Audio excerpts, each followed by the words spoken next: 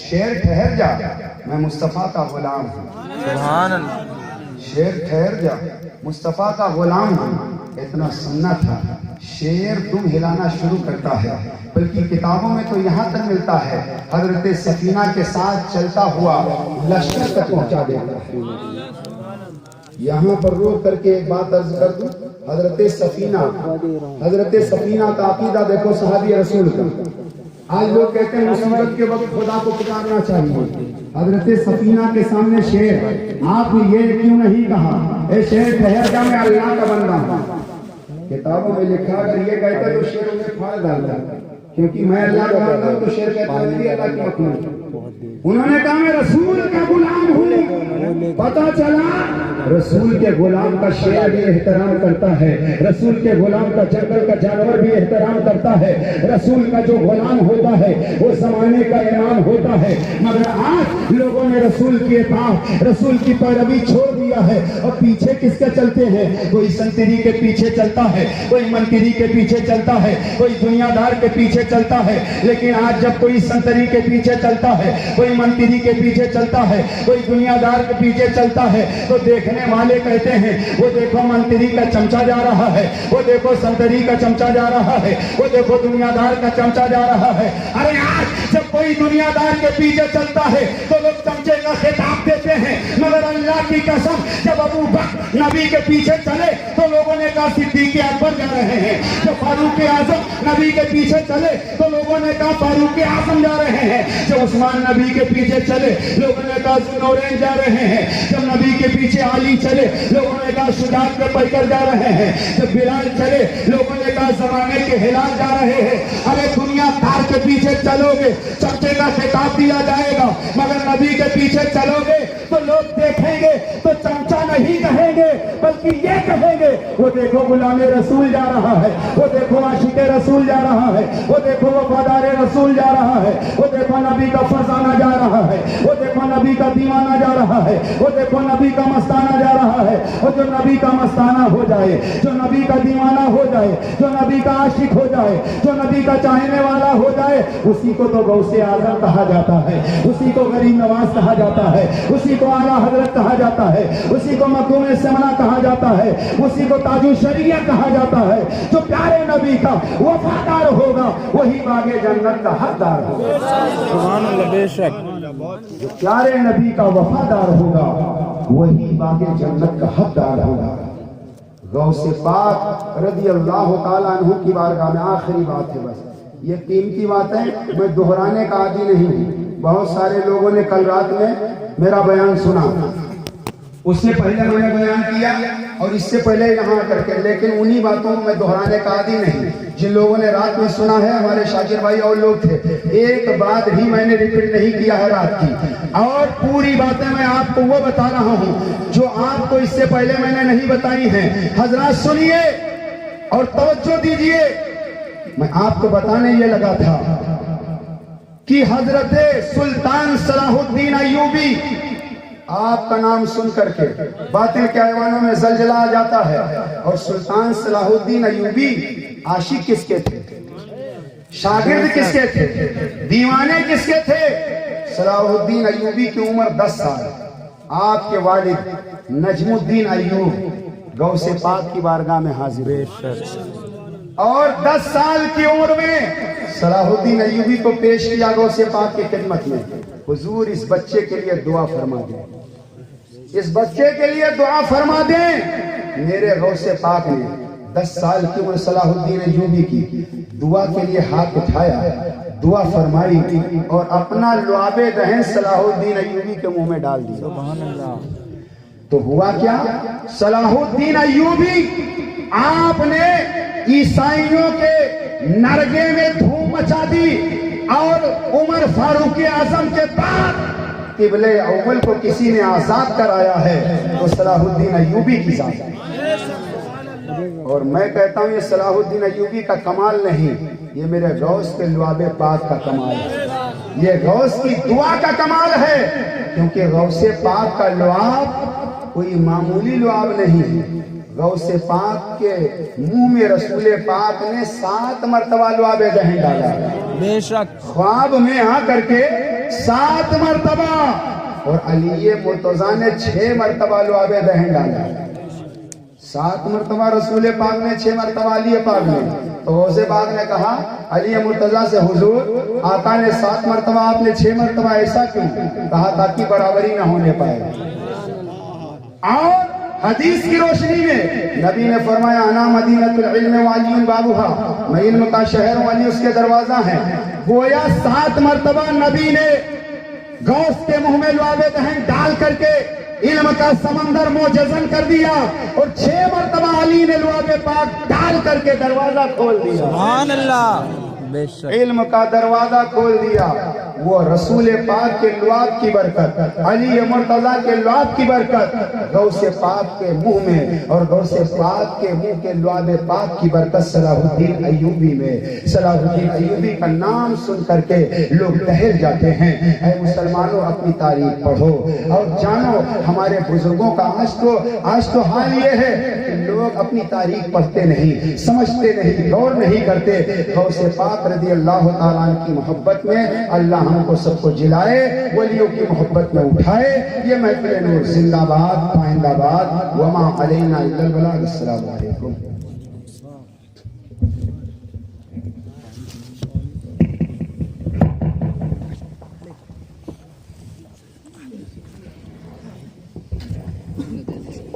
یا نبی سلام علیکہ، یا